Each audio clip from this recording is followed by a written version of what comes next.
Hey, this is Sky. Welcome to my YouTube channel. Go check out my website at skyazrael.com if you want life coaching or mentoring. It's Friday night. Let's just tell some stories. People like Santa Cruz stories, so let's talk about Santa Cruz.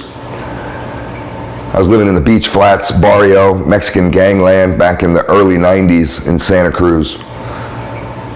If you don't know about Beach Flats, that's right off of the boardwalk. Santa Cruz is famous for two reasons. One, because it has a famous beach boardwalk. It's the oldest boardwalk in all of California, and it is rather cool. At least it used to be. I don't know what it's like now. It's small, but it's cool. It's a good time. And the second reason it's famous is because of that movie Lost Boys.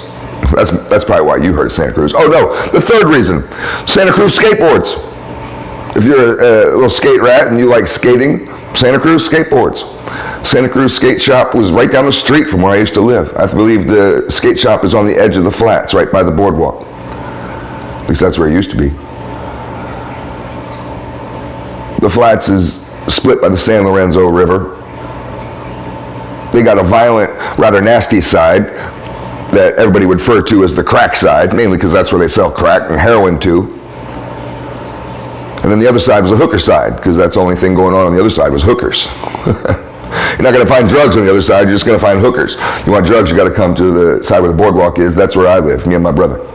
Little apartment. Right across from us, we had this little tiny narrow hallway, and it was only 2 apartments on the ground floor, so a small building, a couple on the top floor. Right across from us were these 2 brothers. They were cool as fuck.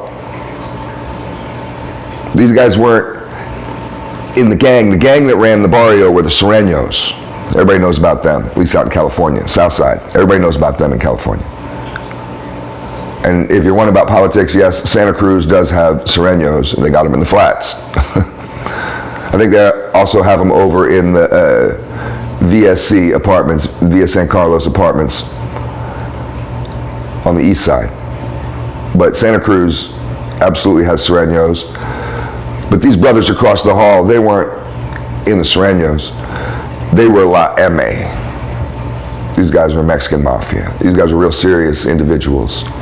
And we all became friends just because of a relative location, just because they're neighbors. And they're real kickback, smart, well-traveled. And one day, more social, one of the other brothers wasn't as social as the other one. They're both really cool, but one of them was always hanging out with us and talking, and real nice people. And he warned me one day. He was like, "Hey man, we have another brother. Me and my brother live here. We got a third. There's 3 of us, and he's getting out of prison. He used to live here, but he's did 5 years or whatever it was in federal prison, and he's coming back." And I was like, okay, cool. I figure he's just going to be like the rest of them. He said, no, he's not cool. He could be rather aggressive. And he's violent, he's crazy, he's dangerous. His brother's telling me this, like looking me dead in the eye, and he's just like, so you got to watch out. This guy is unpredictable. And just so you know, he is really, really racist. He hates white people. He hates white boys. And me and my brother are the only 2 white boys in the flats. There are no other white boys living in the flats, no other white people living in the flats, just me and my brother. Right across the hall from this guy who apparently can't stand the sight of us. And he's coming back. He finally gets back, and he's a big dude. Imagine Danny Trejo, the actor Danny Trejo. Danny Trejo in his younger days. He looked just like that, except for with short hair. Same kind of tattoos, bulky, big dude, real serious all the time. I never had any direct run-ins or confrontations with him. Of course, I mean, he's living right across the hall from us, so I saw him every day, but me and him never had any weird interactions.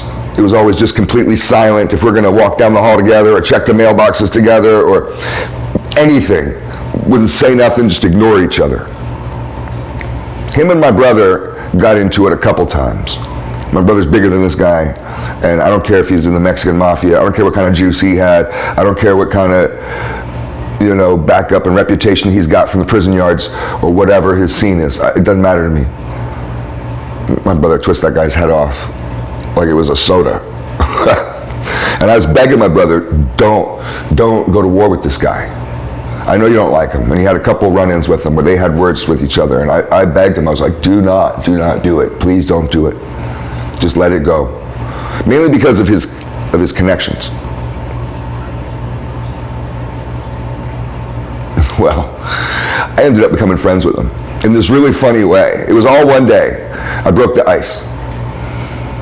I went over there to knock on the door. I didn't know who was inside, but I heard some music going, some rap music. It was Notorious B.I.G. And I knock on the door, and it's kind of open. It wasn't shut all the way. It wasn't latched shut, and the front door of their apartment was just kind of open. So I knock on it, and it swings open a little bit more, and the music's loud. I knock on it again. I figure they're in there just partying or something, I talk to my neighbors all the time. Go over there, ask for some rolling papers. That's what I needed. I knew they were going to give it to me. I'm sure they have a bunch of them, packs of them sitting on the table.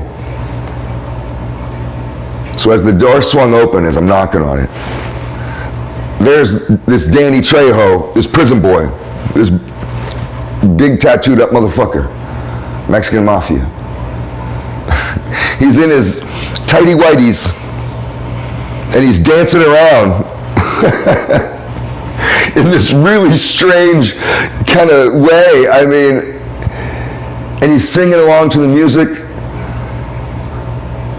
He was just so lost in his own little world of dancing around and singing to this Notorious B.I.G. song.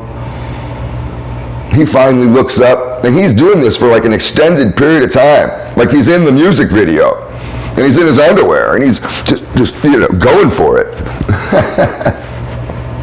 And I'm just standing there watching like, oh my God. He finally turns around, and he sees me looking at him in the doorway. And at first I thought he was gonna like attack me or something. But then he started smiling. He was so embarrassed. The guy was horribly embarrassed. I'm sure it's one of the more embarrassing moments he had in his life. I didn't say anything. I thought of a couple things. If that would have been one of my buddies, oh God, I would have laid into him and made fun of him. He would have never heard the end of it. But instead, I was just like, oh, excuse me, I just needed some rolling papers. So he was like, yeah, man, no problem. Sorry. He's like, this is my favorite song. I just got out of prison. I told him, look, you don't have to explain nothing. You do your thing. Dance around in your underwear as much as you want, dude. Nobody's going to say nothing. You have a right to do that. And we became friends right there. Now, he never really wanted to hang out. He's still a mean, nasty son of a bitch. This guy's a shark. It's like trying to be friends with a shark. You're just hoping that he doesn't kill you. But every time I saw him after that, he always kind of gave me this smile, this smirk, this what's up, this nod, because he knew that I caught him in this vulnerable moment, dancing around like a sissy in his underwear. Thanks for watching.